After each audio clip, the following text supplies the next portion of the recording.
The other listening tool that you can use to really build a strong sense of connection is what we call play listening. And that is getting laughter going. And you can do this with more than one child. It's a very good tool for building a sense of camaraderie between two or more siblings. So what you do to get play listening going usually is you get ready for play, often physical play, and you take the less powerful role. So you can start by gathering all the small pillows in your family, all the fluffy ones with no zippers, and go, pillow fight, I hope nobody gets me, wink, wink. And let your children bowl you over with pillows. And every time a pillow lands on you, you fall over. And generally when grown-ups are not so swift, not so coordinated, not so in the know, kind of bumbly, and they don't get what's going on, children laugh and laugh and laugh because they finally are in the one-up role, and they don't feel like they are very often. So it creates lots of tension release in laughter. And the more you can be the one who's not doing very well, and they're the victors, they're the strong, they're the swift, they're the clever, they're the agile, and you're kind of thumping along trying to figure out how to get up off the floor, and they're pounding you down again and again, they can be on each other's sides. They can really work together. They can laugh and laugh and laugh. You can play it a little bit differently with each child, so that the child who's not very strong or sure of themselves, they throw a pillow at you, and the pillow doesn't come anywhere near you, but you fall down anyway so that they can laugh.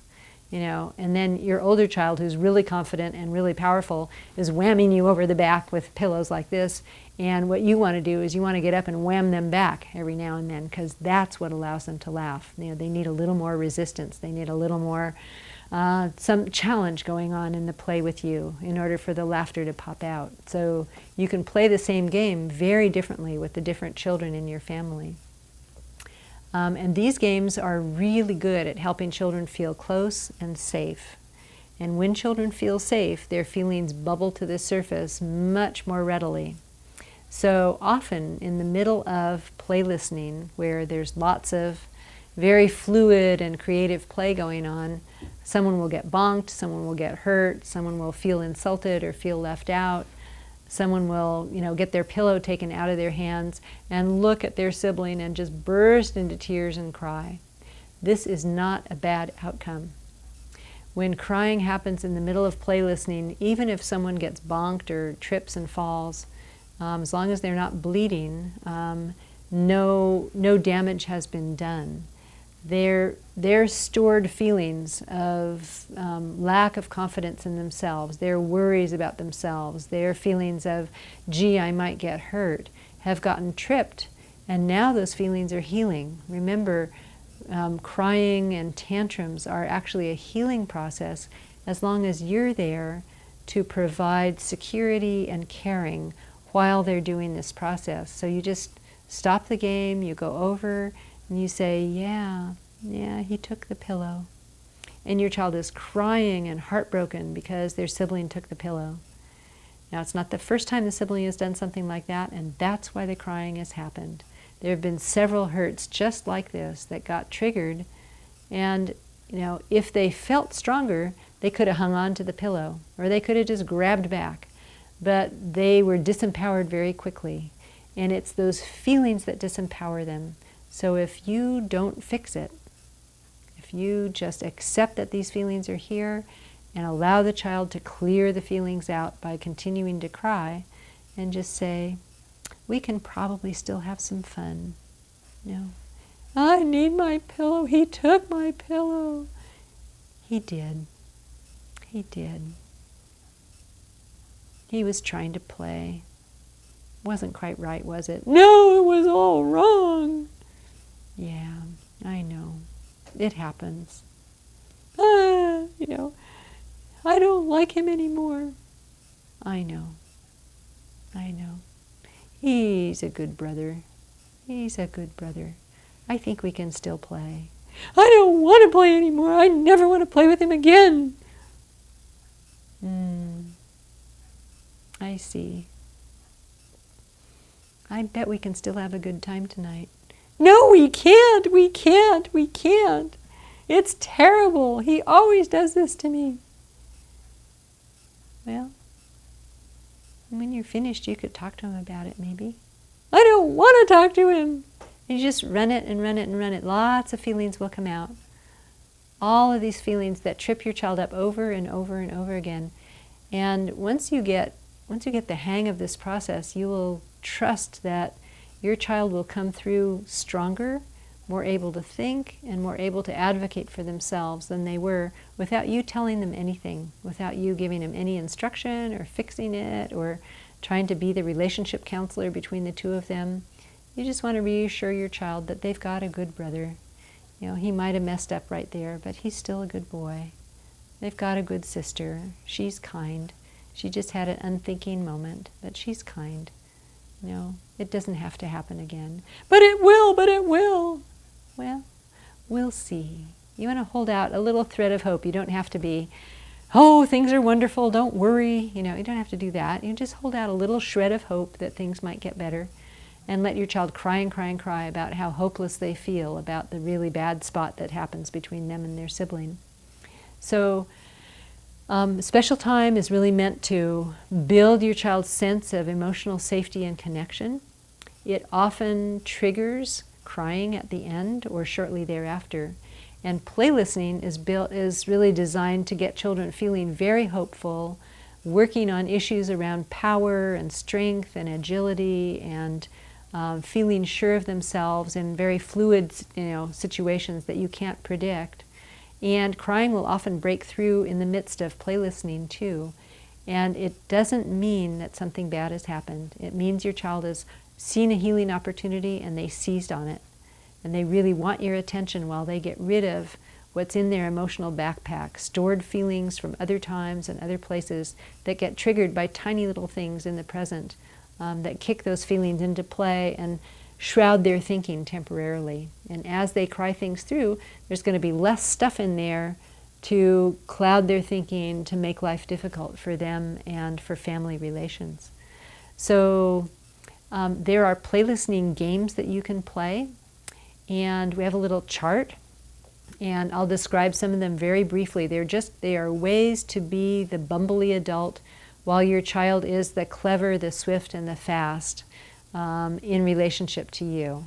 And this brings laughter to no end. You can be very creative with it. So one of the ways is, I've got 100 kisses for you, who can I catch? And you kind of thump through the house, maybe on your hands and knees if you've got really little ones. You go a little faster if your children are actually, agile and can run. But you try to catch to give kisses. It's an affection game. And you don't catch them very often. And you might catch a foot and manage to kiss the heel of their shoe and you go, ew, toop, toop, toop, ew, that was a shoe. I wanted toes, and they'll laugh and laugh and laugh because you got their shoe and they're off again. And so children are delighted to be wanted and delighted to be caught. But you don't want to get too forceful in there, otherwise the laughter dies down and it's a contest. And you don't want it to be very much of a real contest. You want it very clear that they're going to be the winners, whatever happens. So that's kind of an affection game, the 100 kisses game or 100 hugs. Sitting duck is a game where you get out all the pillows and you put them around you, the pillows that you have, and you go, oh, gee, what a lovely day. I feel so peaceful here. Everything is peaceful. No one is bothering me. I think I'll just close my eyes.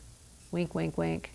And once your children get the hang of play listening, they'll pick up pillows and start, batting you on the head with pillows, and you can go, wait a minute, what's going on here? I thought I was having a peaceful day.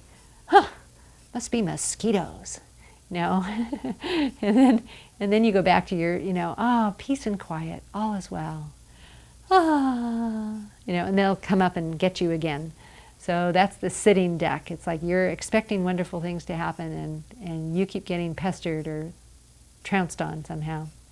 Another one is, I want him. No, I want him. And this is really good for children who feel like they never get enough attention. So you and a partner or a friend go, Leo, come here, Leo, I want you. And the other one goes, wait a minute, you can't have Leo. You've had him all day. He's mine. And they pull on Leo's ankles, and you pull on Leo's wrists, and they pull on Leo's ankles, and you guys both want Leo, and Leo's getting, kind of stretched back and forth between you, and you just watch for what allows for laughter. No, he's mine. I want him. Nope, you can't have him. You've had him all day. So that's a really good game. It's a good game for older siblings when babies come. It's like both parents vying for the attention of the child. Another version of this game that's really fun is, especially again, you need a partner or a friend for this, a grandpa or grandma. You put one child on your back, horsey back style, and the other parent does the same. The other person does the same, and then you go running after the child who's on the other person's back. Wait a minute, I want her. I want her. I want her. She's mine. And you either have a child on your back or maybe you don't. But you run after them and you finally catch the child and you bring them on your back, and then the other person wants the child that you have, and so the children kind of go stretching back and forth between you, but there's lots of romping around and galloping through the house trying to get the child that you don't have, and them trying to get the child that they don't have. This is very, very fun for children. Let's see. Well, I guess a form of sitting duck is sort of an uh-oh game where you're trying to get something done. Oh, I want to brush her teeth. I'm going to brush both of their teeth. I'm going to do you first, and then they close their lips like this, and you go, uh-oh, what's the matter here? I can't get my toothbrush in. What should I do? Maybe I'll brush your teeth. I know, I'll do yours next. Oh boy, I get to do this. And you very officiously turn to try to get something done, and then they thwart your intentions. Uh-oh. Huh. Mouth closed. What am I going to do with my toothbrush? It's got toothpaste on it. Maybe I should brush the faucet. And then you do something really goofy and silly, and they will both laugh and laugh and laugh while you brush the faucet. Just basically anything goofy that has you out of control slightly, bumbly slightly, thwarted, Let's see, there's another game. Oh, I know. This is the officious adult game. This is like the adult trying to be in control. So it's like the I want it this way game. So you're sitting there and you pick up a little stuffed animal and you put it in your child's lap and you go, there, now this little tiger belongs right there. There we go. That's just right. Now you get the tail just right. Ah, that's just perfect. Wink, wink. And your child will look at you and they'll toss the stuffed animal. Wait a minute. Wait. It belongs in your lap. What did you just do? And you bring it back and you put it in their lap. There, now that's the way we want it, right like that. And so you try to be the person in control, and they thwart you over and over again. They throw the little animal out of their lap, or they take their shirt off when you just put it on, and then you very officiously put it back on. Now it's just right now. Don't you know? This is exactly the way it's supposed to be, and then they can look at you and make it, mess it all up. And you can be flustered and frustrated and trying so hard to get it right over and over and over again. This is hilarious for children. This is like really, our adult selves, kind of cartooned out so that they can laugh and laugh and laugh at the way we often are. So these are some play listening games that will get you in well with your children. They work for children of varying ages and varying levels of strength. When you can get 2 or 3 children in your family laughing at the same time, you're going to feel like Johnny Carson. You're going to feel like a genius comedian. It's very encouraging to be in the middle of your children's laughter because you are so silly and you are so goofy, and because you can't get things right.